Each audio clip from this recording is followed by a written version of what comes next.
sai kuma maganan idan ya zamanto ka samu sabani da al'umma sai kai an ce ka zo a yi sasanta a yi sulhu sai ka ce kai baka bukatar sulhu to baka cikin wannan mutane da kai because abinda Allah yana cewa wa sulhu khair, lallai sulhun tawa tsakanin al'umma alheri. sai kuma wani wuri yana cewa la khairan fi kasirin min najwahum illa man amara bi sadaqatin aw ma'rufin aw islahin bainan nas.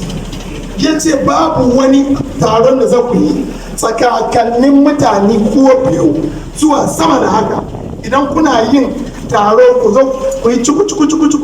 tsakanin al'umman ka, Allah ya ce wannan babu wani alheri a cikin sa. Kawai kuna yi kuna ainihin sakin junan ku ne da kuma faɗin aibi na junan ku da wani kuskuren da suka yi, amma mafi alherin a cikin ku na mutane su ne